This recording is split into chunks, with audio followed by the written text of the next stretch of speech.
Dua terdakwa yakni Grady Harnando dan Indah Catur Agustin residivis dan terpidana perkara penipuan dan penggelapan kembali diseret ke meja hijau Pengadilan Negeri Surabaya, Selasa, tanggal 27 Agustus tahun 2024. Dalam dakwaan Jaksa Penuntut Umum Agus Budiarto, kedua terdakwa yang merupakan pimpinan dari PT Garda Tematek Indonesia, menjanjikan korbannya Lisawati Sorgiharto, untuk berinvestasi di perusahaan bidang pengadaan barang jenis tekstil, dengan keuntungan 1% di bulan pertama dan 1% ditambah 3% di bulan kedua, beserta pengembalian dana pokok yang diinvestasikan. Kedua terdakwa juga membuat purchase order fiktif dari brand atau merek ternama. Hal ini dilakukan untuk meyakinkan investor korban, yang sebenarnya PO tersebut fiktif. Dengan iming-iming tersebut, korban akhirnya menginvestasikan uangnya ke perusahaan terdakwa dari periode tahun 2020 sampai dengan Januari tahun 2022, dengan total 220 miliar 300 juta rupiah. Sementara, setelah dilakukan penagihan, kedua terdakwa tak memberikan kepastian, dan hanya memberikan pengembalian dana sebesar 52 miliar 962 juta 750 ribu rupiah. Rekening Irwan dan kepada investor PT GTI yang lain. Bahwa pada saat saksi Lisawati Soeharto meminta uang modal yang diinvestasikan PT GTI untuk dikembalikan yang dikeluarkan oleh PT Garda Tematek Indonesia pada PT Delta Abadi Bimantara, seolah-olah ada penagihan pembayaran dari PT GTI kepada PT Duta Abadi Bimantara dan akan ada pembayaran dari PT Duta Abadi Bimantara kepada PT GTI. Bahwa PT Garda Tematek Indonesia tidak pernah ada kerjasama dengan PT Duta Abadi Bimantara maupun bekerjasama dengan PT Bumi Nusa Indah Karya.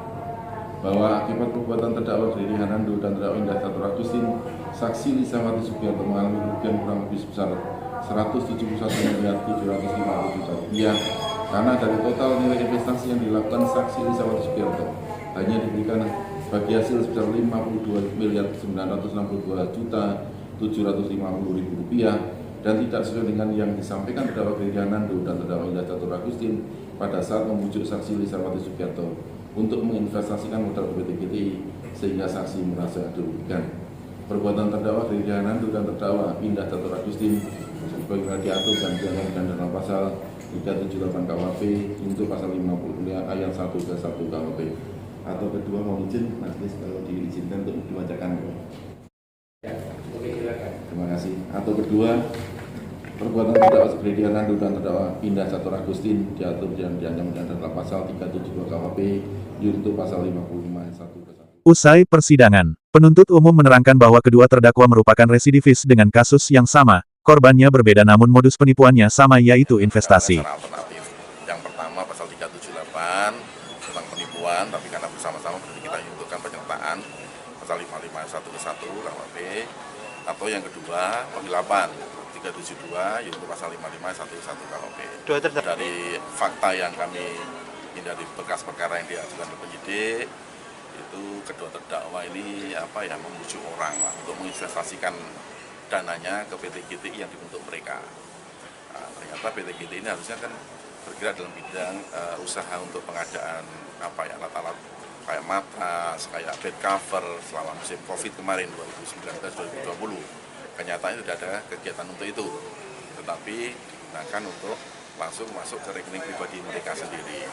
Residivis karena sudah pernah juga terkena perkara yang lain sebelumnya. Kasus yang sama? Kasus yang sama ada juga yang berbeda, ya, ada yang berbeda.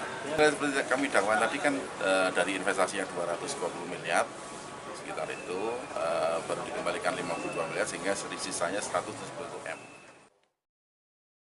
Sementara menurut kuasa hukum korban, bahwa klien kami korban penipuan dan penggelapan oleh kedua terdakwa, dan kami tetap memantau jalannya persidangan yang lebih objektif, karena klien kami kerugiannya jumlahnya luar biasa. Pani Kristanova, ini salah dari pihak kuasa hukum? Iya, kami kuasa hukum dari pelapor, Pak, dari korban. Siapa atas nama? Atas nama Bu Lisawati. Ini kejadiannya seperti apa sih kasusnya? Klien kami itu ada ditipu dengan investasi dana dari Indah dan Grady itu tadi, Pak. Berapa? Kalau klien kami kerugiannya itu sekitar 170 miliar. Terus pengennya klien dengan kemudian dua terdakwa di sidang? Iya, tentunya kami selaku kuasa hukum dari pelapor akan bersifat pasif sih Pak, dan tetap memantau jalannya persidangan, dan kami harap persidangan itu akan bisa objektif lah Pak, karena korban dari klien kami itu kan 170 M, jumlah yang luar biasa lah ya Pak. Tapi kemudian ketika nanti sidang putusan apakah uang juga bisa kembali? Nah itu kita serahkan langsung ke sidangnya sih Pak. Selama ini korban itu kok bisa menginvestkan dana segitu besar? Mungkin Iming-iming apa? Ini saya kayaknya nggak kapasitas untuk menjawab ini ya Pak ya. Mbak, selama ini apa si terlapor ini ada mediasi atau niat etika baik?